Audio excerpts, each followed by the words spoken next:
Hi, welcome to Himas Journal episode 3.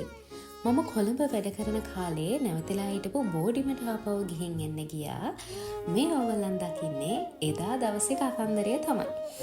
අපි නුවර ඉඳන් කොළඹට මහන්සි වෙලා ගියපු හින්දා අපේ යාළුවෝ ටික අපිට කන්න කිරිබත් හදලා තිබ්බා. ඉතින් කිරිබත් කාලා තේ බීලා අපි අපේ පරණ දේවල් අහපව මතක් කරලා සන්තෝෂ වෙලා පොඩක් එළියට ගියා. අප්ටවුන් එකටයි හැව්ලොක් සිටි මෝල් එකටයි. ගොඩක් ලොකු දේවල් අරේන්ජ් කරගන්න අපිට ටයිම් එකක් තිබුණේ නැහැ. මොකද හරිම පොඩි වෙලාවක් තමයි ඉතුරු වෙලා තිබුණේ.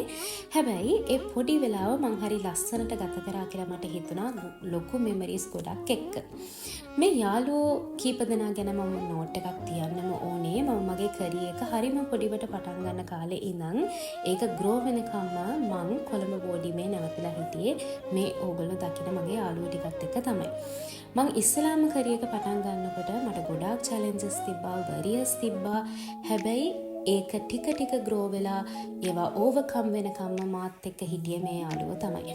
මගේ පේරන්ට්ස්ලා, හස්බන්ඩ්, මගේ මල්ලිලා, ඒක සහෝදර සහෝදරියෝ ඇරුණාම මං වෙනුවෙන් ගොඩක් දේවල් කරපු යාළුවෝ කීප දෙනෙක් තමයි ඔයගොල්ලෝ මේ දකින්නේ. ඉතින් මං හරිම ග්‍රේට්ෆුල් ඒ අයට. ඒගොල්ලන් මට මතක් වෙන්න අද දවසේ මතක් වෙන්න පොඩි රෝස මලකුත් දුන්නා. ඔයගොල්ලෝ මේ දකින්නේ මං ඒකත් තරම් ආපහු ගෙදර එනවා.